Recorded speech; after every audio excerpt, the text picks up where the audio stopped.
The train, for its type, is the most powerful vehicle on land. And the engines of Sodor are the power behind the docks, industries and branch lines that make up the world-renowned North Western Railway. These are the stories of Sodor.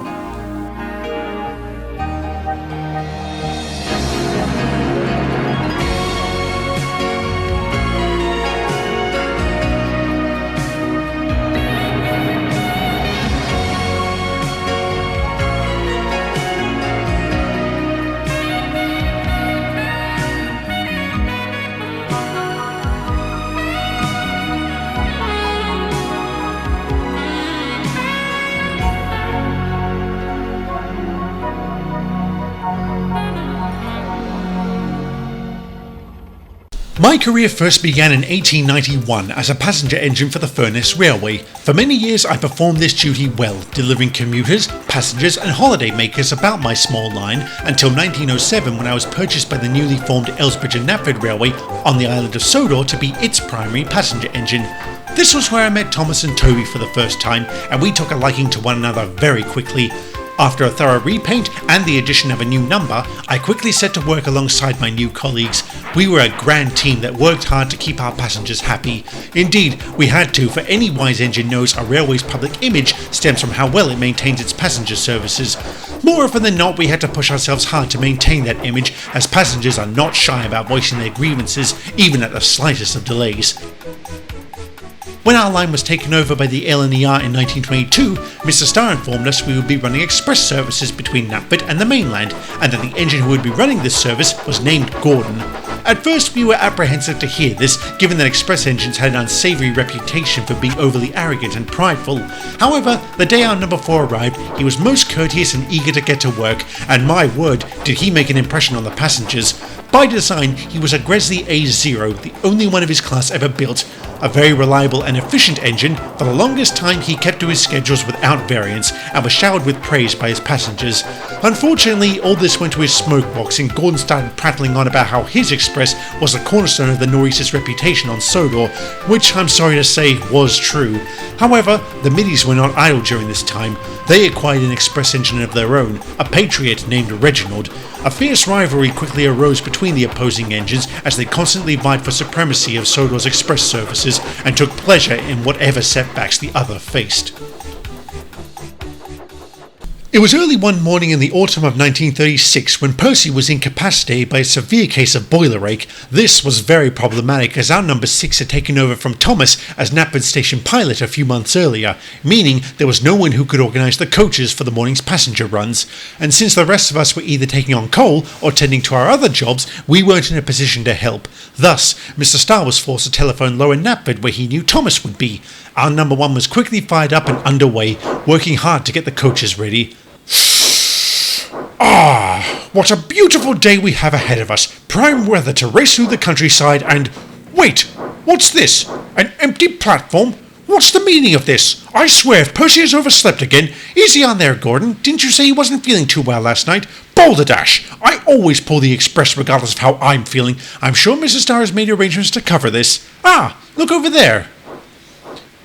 That explains it.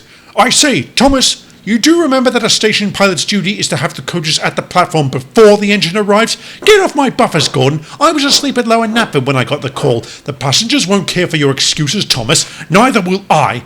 Nothing was stopping you from shunting your own coaches. Me? Shunt? How could you even suggest such vulgarity? Look, just take your place at the end of the platform. I'll be right there. Fine. Shunting coaches. Impudent wretch. To both Gordon and his passengers, the minutes felt like hours as Thomas shunted the coaches into position. Our number 4 was correct in that the usual procedure for passenger trains was the coaches were meant to already be at the platform. That way the passengers can climb aboard and the engine can couple up and depart with a minimal amount of fuss. Oh, bust my buffers. Shake a wheel, Thomas. Yeah, whatever, you galloping blue sausage. What was that? Nothing. Keep your lewd comments to yourself, Thomas. You know he's doing you a favour, right? Hardly. It's his job to shunt coaches. I mean, Mr. Starr. How so? He went to the effort of having Thomas arrange your coaches when he could just as easily have told you to do it. If he had, I would have told him what he could do with that order. If you ever do, I hope I'm there to see it. finally. Not even a thank you. I shouldn't be surprised, but...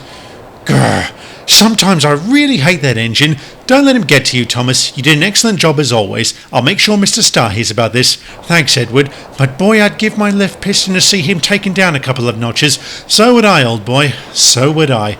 Of course, neither Thomas or myself realised just how close Gordon was to receiving his lesson in humility as he raced down the line, eager to make up for lost time. His destination was Barrow-in-Furness on the mainland, where another engine would be waiting to take his passengers on to London. This was a guaranteed connection and a true test of an express engine's reliability. Thus, Gordon was very eager to get there on time.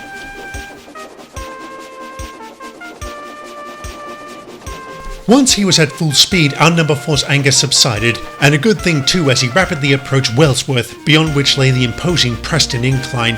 Every engine knows to approach this steep gradient at high speed or risk getting stuck on it. Are you ready for the incline, Gordon? Always, Anthony.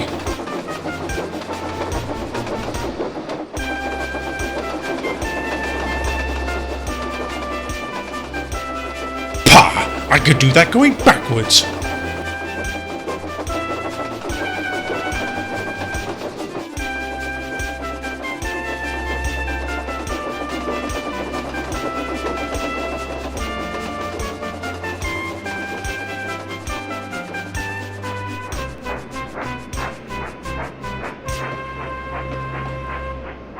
Gordon did make excellent time in reaching Barrow, where an LNER B-12 named Alfred was waiting to collect his passengers. All the same, he was surely pondering if he had made it on time. Ah, Gordon, there you are. I was starting to get worried. Worried? Why? Do you mean I'm late? Only by a couple of minutes, old chap. Blast that wretched tank engine! What tank engine? Our station pilot. Our regular engine came down ill, so his predecessor was called in. Not only did he tarry in organising my coaches, he muttered something that I'm sure was an insult. When I asked him to repeat this slur, do you think he had the courage to do so? Of course not. Station pilots are miserable low-life cowards, every one of them. The ones in London are just awful. Still, it pains me to admit we need them. We can't very well lower ourselves by retrieving our own coaches now, can we? Certainly not. My, what have we here? Oh, bother.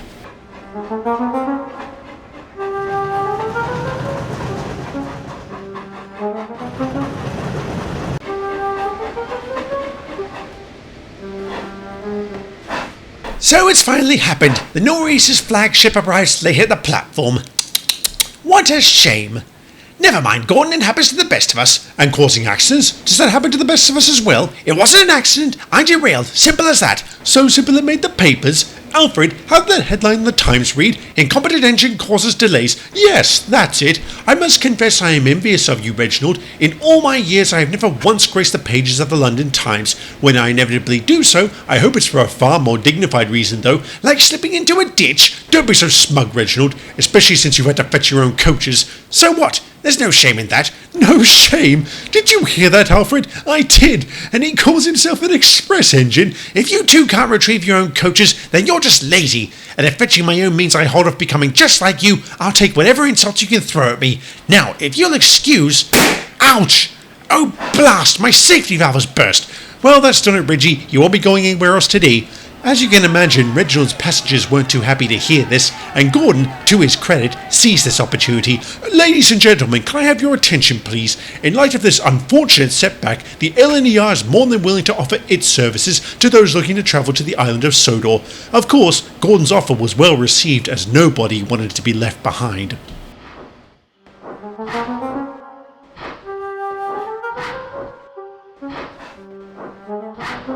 Never mind, Reginald. I'm sure this happens to the best of us as well. Well, I'd best be on my way. The passengers will be in need of a robust and reliable engine like myself. You'll get yours, Gordon.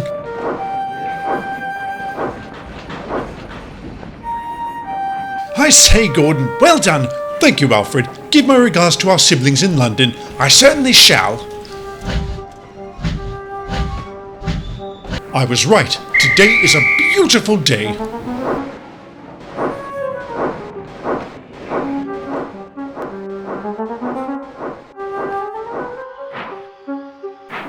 Afternoon, Gordon. You look like you're in a good mood. Oh, indeed I am. Not only did Reginald break down at Barrow, but I managed to procure his passengers, thus bolstering our image and our takings for the day.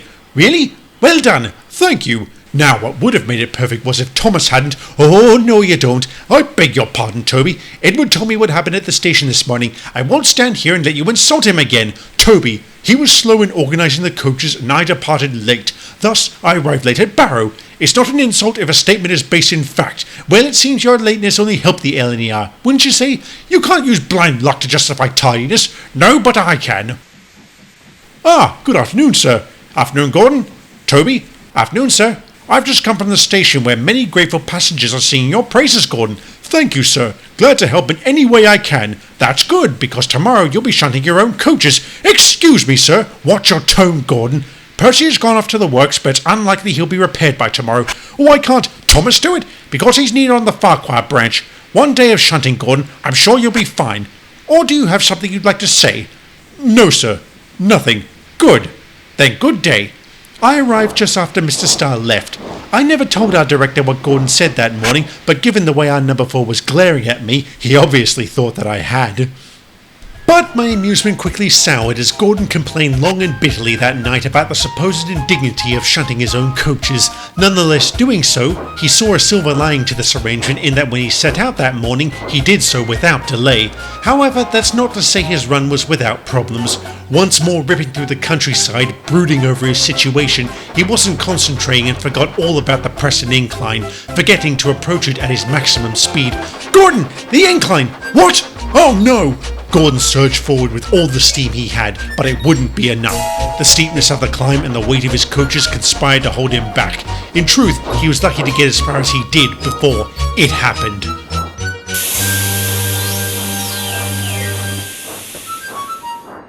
Oh, bother!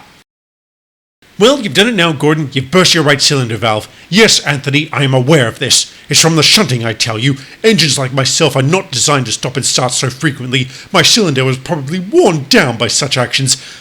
Whatever, Gordon. You'll need to go to the works to get this sorted. I am also aware of this. What could make this situation any more humiliating? I had to ask.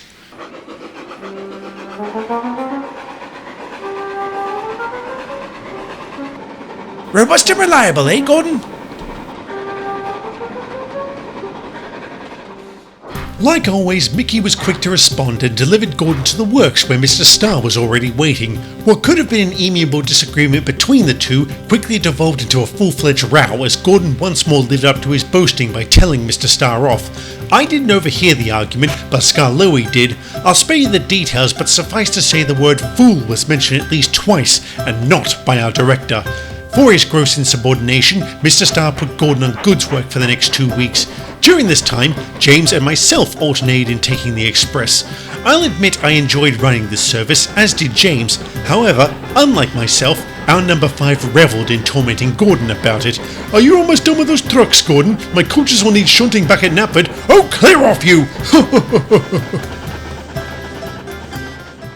I'm sorry to say Gordon's mishap would not be the only one we Norrises would suffer through. It happened on one of the days James was to take out the express. Percy had returned from the works and shunted the coaches as normal. Our number 5 would later admit that on the day in question, he was not concentrating as he backed down onto his train. I wonder if I can beat Gordon's time to Barrow. Ouch!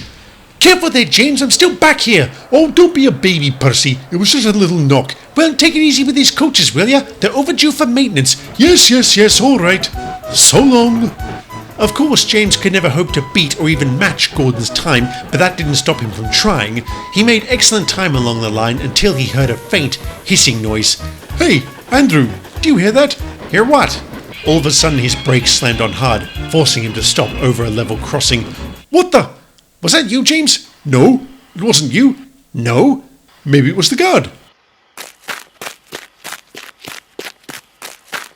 Hey, Murray, what's up? That wasn't me. I thought it was you. Nope, not us. Well, it has to be.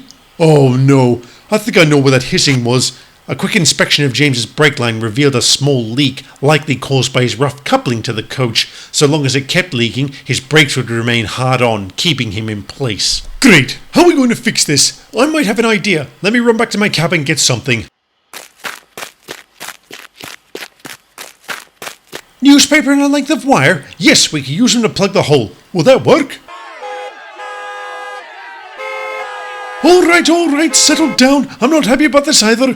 Forget what I said. Just do it. The newspaper was wrapped over the hole and tied down firmly with the wire. Enough of the air was stifled that the brakes released, allowing James to carry on. However, given that it was only newspaper plugging the hole, meaning that it could break off at any moment, it was too risky for James to travel at top speed. If he had and the leak reopened, he ran the risk of damaging himself. Our number 5 had to practically crawl the rest of the way to Barrow, arriving very, very late. At least go on and try to make up for lost time. If you went any slower, you'd be going backwards. Blow out your smoke box, Alfred. With language like that, you should be pulling trucks, not coaches. I heard that when Alfred delivered James's irate passengers to London, many of them demanded refunds. When our number 5 returned to Knapford, he and Mr. Starr had a few words. Luckily, James didn't lash out at our director, and a good thing too, considering he took partial responsibility for the incident, as it had been on his orders that the coach's maintenance be suspended in order to save money. Unfortunately, the damage was done. Two relatively major incidents in close proximity to one another saw our passenger fares dry up dramatically as our reputation took a hit. In truth, the only thing that kept us going during this time was our goods contracts, but that's a story for another day.